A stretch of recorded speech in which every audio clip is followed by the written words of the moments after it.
This is Orson Welles, speaking from London.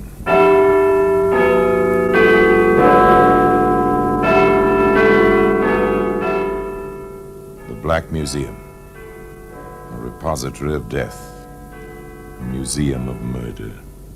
Yes, here in the grim stone structure on the Thames, which houses Scotland Yard, is a warehouse of homicide, where everyday objects, a portable typewriter, a jack for an automobile, an ice pick, all are touched by murder.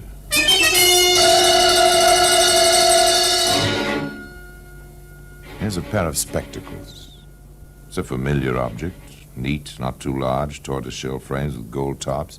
You've seen them 100 times on girls who obviously have decided that they must wear glasses. They'll make the glasses as decorative as possible, but this pair... Women's glasses, right on top in the suitcase. And pretty thoroughly smashed. Poor Daisy. Something, whatever it was, must have hit her awfully hard to smash her spectacles like this. Today, those spectacles can be seen in the Black Museum.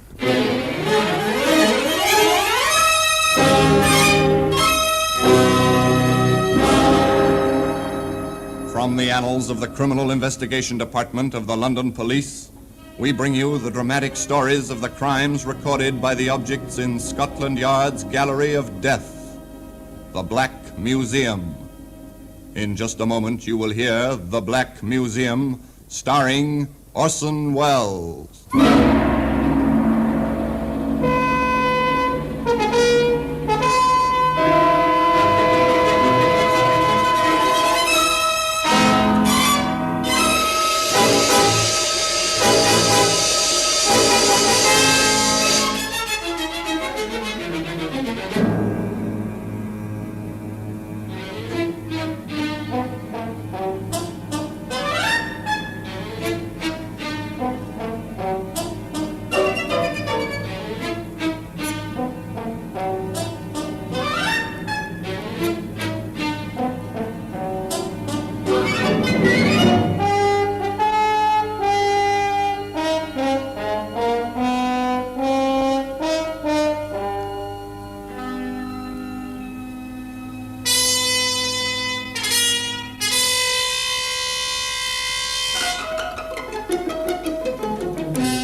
Now, The Black Museum, starring Orson Welles.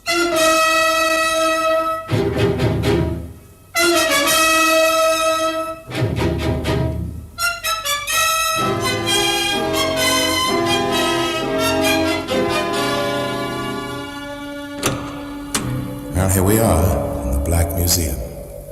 Scotland Yard's Museum of Murder. Yes, here lies death. Who died by these objects? The dead, named here on the white labels of the black lettering, or the killers, named in equal place and equal size, wherever they are known? A mandolin string. Here we are. It's made for music, a mandolin string. Stretch it across the top of a stairway, see it blend and disappear into the dark carpet background. Stretch it ankle high and listen in the dark for the sound of falling. Sound of murder. Here's a French novel, romance, with a blackened perforation in the center of the pages where the bullet passed, which ended romance. Here we are, the spectacles. Rather pathetic spectacles. The lenses are cracked, the frame twisted and bent, the gilt tarnished. Many other things were tarnished, including a man's reputation, by the chain of events which began that morning when Mrs. Oliver came to see Inspector Laswell at the yard. I understand, Mrs. Oliver. Perhaps your daughter thought she'd let you know, but didn't after all. Oh, I wish I could believe that, Inspector, but I can't. Daisy was so determined when she left that night. And since she went to the train, you've heard nothing? I wired Ron. I never liked him. Something, I don't know, I thought my Daisy do better for herself than a chicken farmer. Anyway, I wired, asked him if Daisy was there. I received this in reply, Inspector. Thought Daisy coming Saturday, not Friday. Went to meet her. Not there. Letter follows. Ron Smith. This was last Saturday? Yes. I wired on Monday. This answer came back the same day. The letter came in yesterday, Wednesday. Oh, thank you.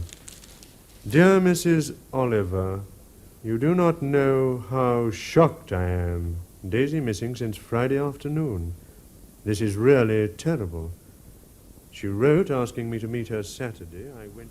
The heartsick words of a worried man, the tone and feeling of the letter, plus the fear and the tears of the mother, sent Inspector Caswell to Larkspur in Sussex, the nearest town to Wren Smith's chicken farm, the railway terminal for the area.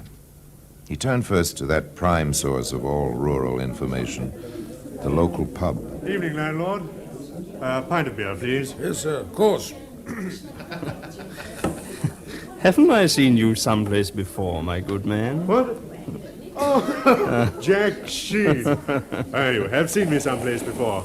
Drink up, man. It's good to see a familiar face. A familiar face drawn by a familiar scent. You're not down here on business? I am, and so are you. No, I wanted to keep this quiet. For a while, anyway. With that crowd? Over at the dartboard? Your old-time friends, Caswell. Morton of the Times, Alsop of the Guardian, Durr of the News, and yours truly. You fellows have a sense of smell of a ferret. We have to. It's our living. Do you think the girl is dead, Caswell?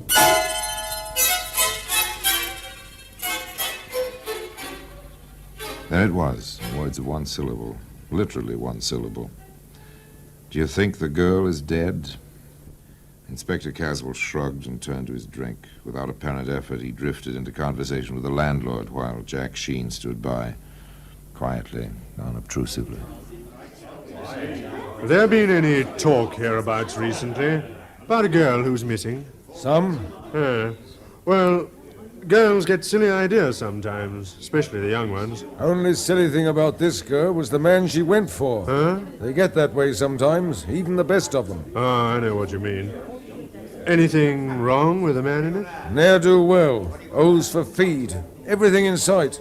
Lives in a hut on his farm, not even a proper house. Oh, that's her? This Oliver girl now, bright, sweet as they come, real pert in them fancy glasses she always wore.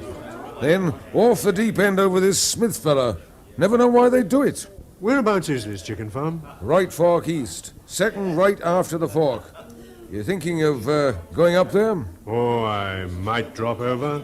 Told the girl's mother I'd look around. Maybe talk to Smith. From his letters, he's pretty well upset himself. Him? Upset over that girl? Not much. What's happened to your friend? My friend? Oh, he was just... 5 will get you 10, landlord. My friend is halfway there by now. Inspector Caswell was absolutely right. Jack Sheen was well up the right fork and turning into the lane that led to Ron Smith's chicken farm. Who's there? I said, who's there? I'm Jack Sheen of the London Daily Post. I'd like to talk to you. What makes you think I want to talk to you? Oh, most people talk to me. If they don't, I usually write what I think they might have said. Very simple. Smart, aren't you? I know my business, I hope. Fellows down in the village suggest you don't. Yeah, they like to talk. Don't you? Not about things that ain't my business. Daisy Oliver is your business. She was. Meaning, exactly? Daisy said she was coming down last Friday. I left my gate unlocked, like you found it tonight. She was always touchy about that. She never came, though. That's right. Now, all this talk. I'm more worried about her than I ought to be. Nancy's going to make a fuss about that pretty soon. Nancy? Well... A girl, Nancy Noble, lives up the road a piece. Her and me have been walking out lately. Daisy knew. I figured she'd be coming down like she wrote on account of... Apparently, Mr. Ron Smith, chicken farmer, was as garrulous in his way as his hands were in theirs. He clucked on at great rate. Finally, Jack Sheen got away, scribbled a bit in his notebook, and then off to sleep. But next morning, quite early... Hello there. What? Oh, you startled me. You don't look as if you scare easy. I don't. Who are you walking into a barn like this behind a busy girl's back? A fellow who thinks you'd make a better wife for Ron Smith than some frail little girl from the city. You know your way around, don't you? There was banter and introductions. Nancy was quite flattered, of course, over the visit of a reporter. She talked. Sure, I met Daisy. Like her? All right. If you go for milksops. I see. I heard Ron was going to marry her right after Christmas. Not if he could break the engagement, he wasn't. He's all set to marry me. Oh, so that's the way the wind blows, huh? It sure does. Or did. Now, with all the fuss over Daisy disappearing, well, Ron's too upset even to think, I guess. Upset, is he? He told me, night before last. He's afraid she's killed herself. So Daisy may be dead. And Ron is afraid she may have committed suicide. Well, Jack Sheen has turned up a fact or two, hasn't he? Of course, Inspector Caswell hasn't been inactive. Mr. Jeffrey, I'm told by our host, the landlord, that you think you saw the Oliver girl last Friday night. I think so. I was coming up the road, out past the fork. My place is out past Smith's. There was a girl ahead of me. She turned to look back. I thought I saw her wearing spectacles. Is that all? Well, she must have turned in at Smith's. She didn't pass my place. Reed here saw her real close. Did you, Mr. Reed? Yes, sir. I met Jeffrey on the road. I was coming down to the road of the village after fixing the septic tank out to Jeffrey's place. Girl passed real close. The Oliver girl, all right, wearing her specs and carrying a suitcase. Ah, that's right. She had a suitcase like she walked out from the train.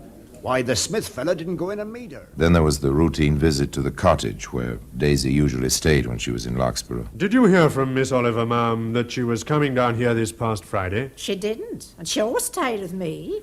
If she'd planned to come down, well, you never know, what with young girls being so free nowadays.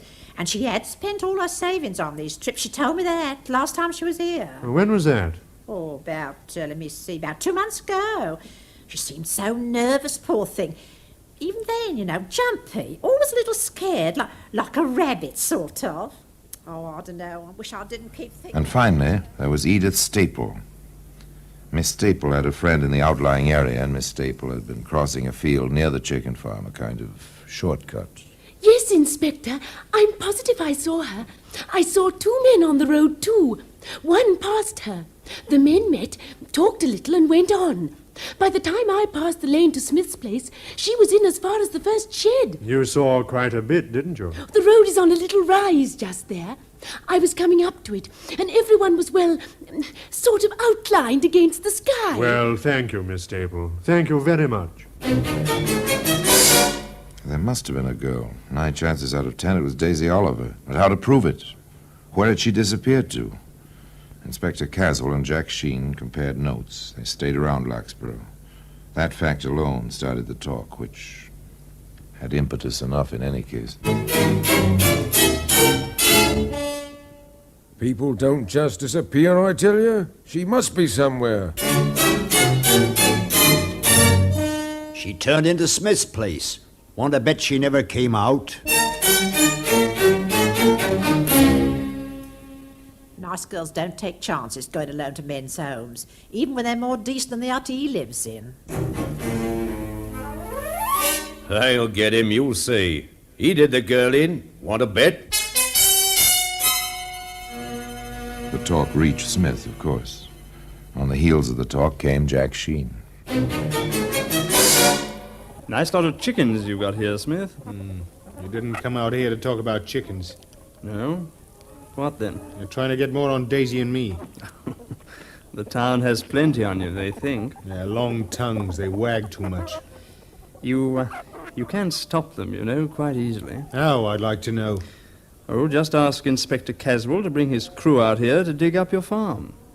They'll find nothing. That'll stop the talk. I'll do it. They can dig any place they want. Except I wouldn't want them to disturb my chickens. The remarks were duly reported to the inspector.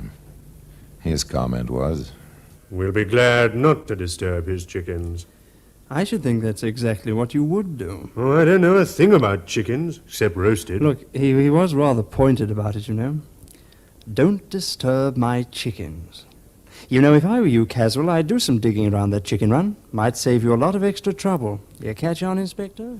The inspector caught on to the extent of asking Ron Smith to drop in at the police station while Jeffrey and Reed and a few of the others with Jack Sheen began their digging.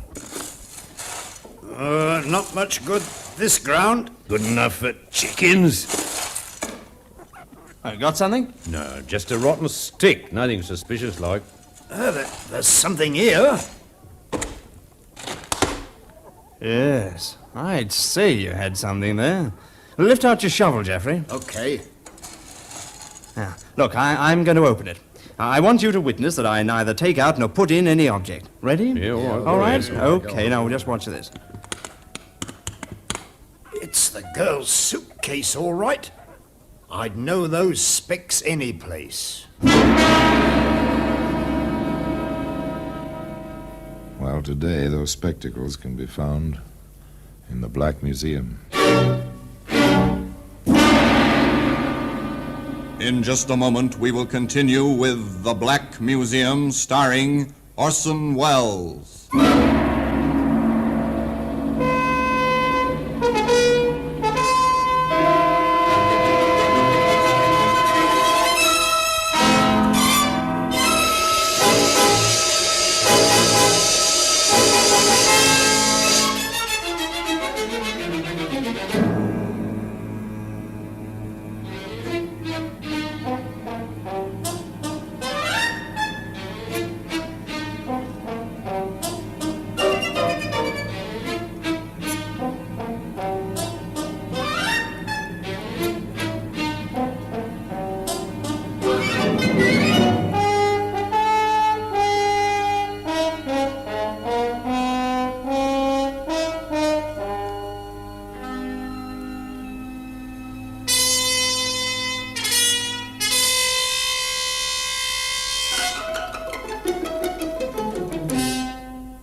And now we continue with The Black Museum, starring Orson Welles.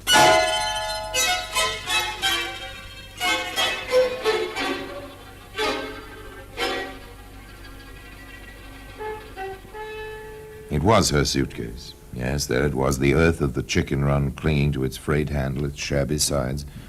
Jack Sheen stopped the digging, sent Reed pell-mell for the inspector. Women's glasses. Right on top in the suitcase. And pretty thoroughly smashed. Poor Daisy. Something, whatever it was, must have hit her awfully hard to smash her spectacles like this. Shall we go on, Inspector? Digging? Of course. But carefully. We don't want the edges of the spades to disfigure anything. The first thing they found was part of the torso. And the limbs wrapped in sacking. Finally, the head in a tin box, buried shallowly in the chicken run.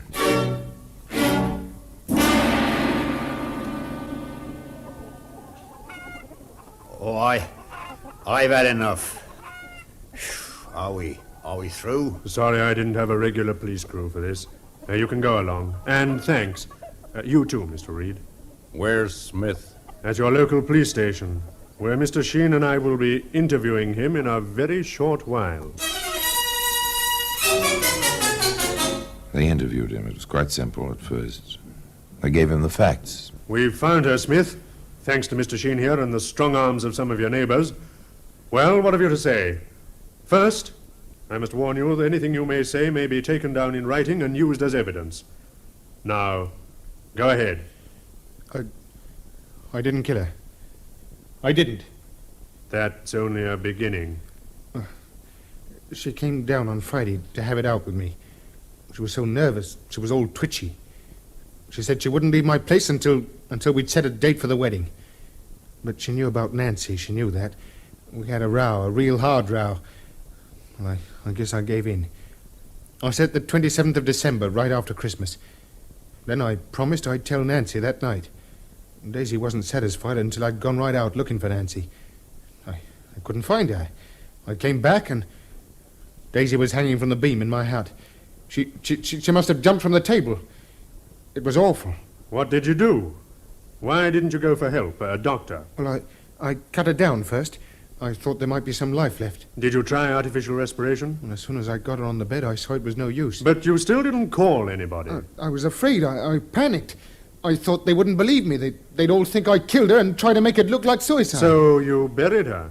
Yes, in the morning. But you cut her up first. You deliberately dismembered the body in an attempt... Have you ever tried to dispose of a body?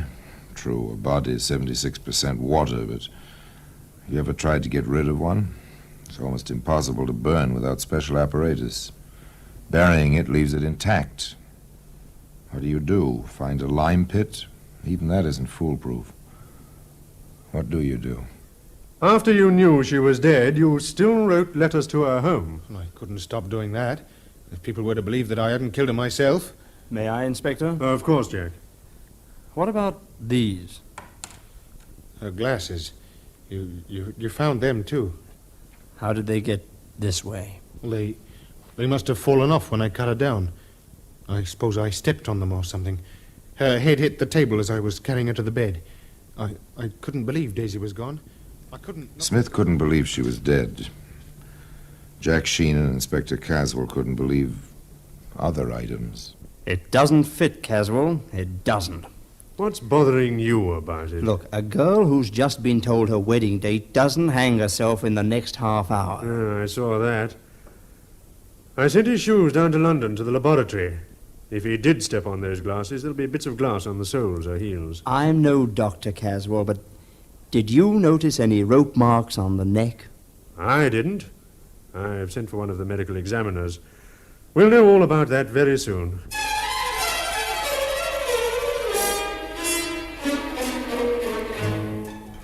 They held Smith on an open charge. The least would be an illegal burial and failure to notify the proper authorities. Meanwhile, Sir Harold Hubert, one of the Yard's best medical men, came to Larkspur. He worked, and he made his report. The girl did not die of strangulation, gentlemen.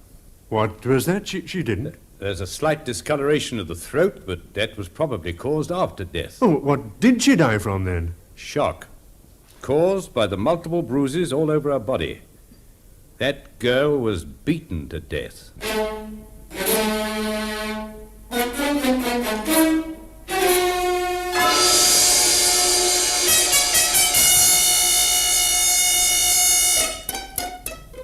Now the questions descended on Sir Harold's head in a deluge. No sign of strangulation at all? She may have been partially hung. There's congestion of the blood vessels of the throat. But she didn't die up there. If she was hung at all, she was alive when she was cut down. What else could have caused the congestion in the throat? Manual strangulation. Or she could have been knocked down, as is a logical assumption in this situation.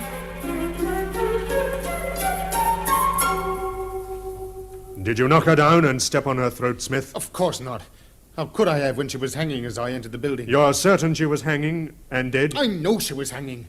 I'm as sure as I can be that she was dead. All right. Take him back to the cell. There it was. The expert said no hanging. The man accused contradicted that statement at every turn.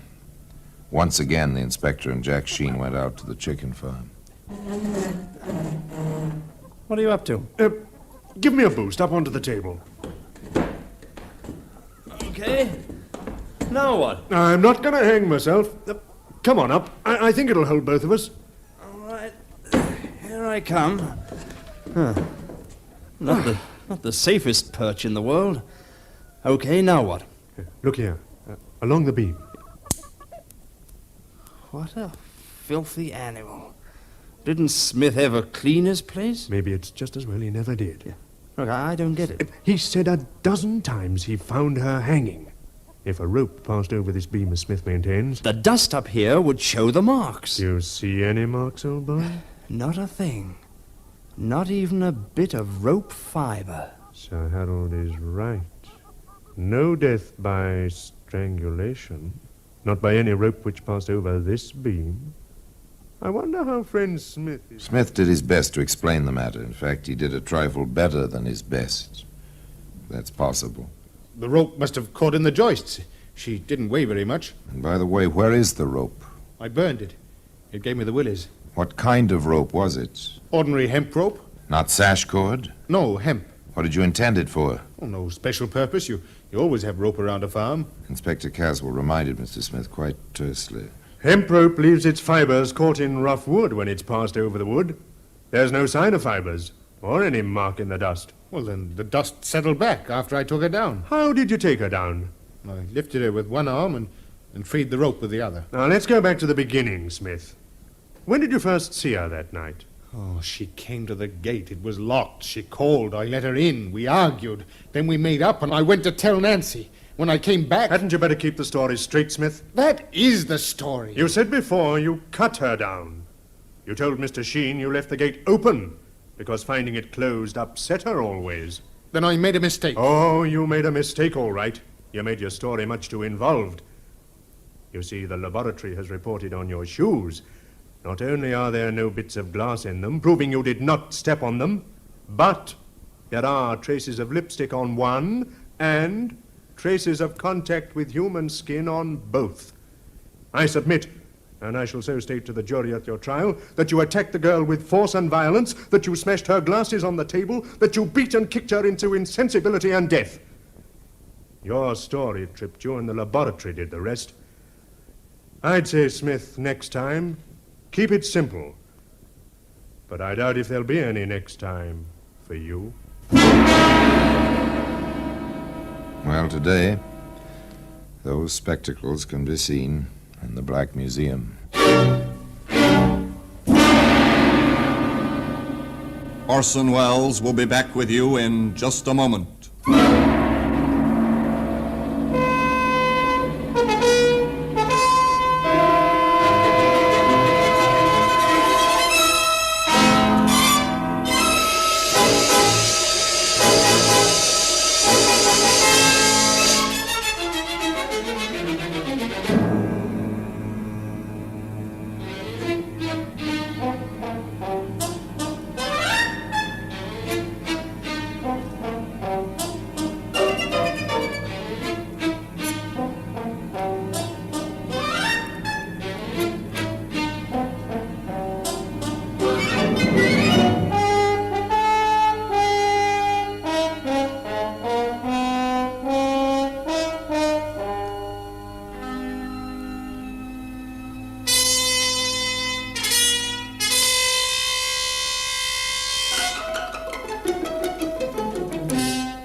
Now here in person is Orson Welles. Exactly how Daisy Oliver met her death was never brought out, not even at the trial.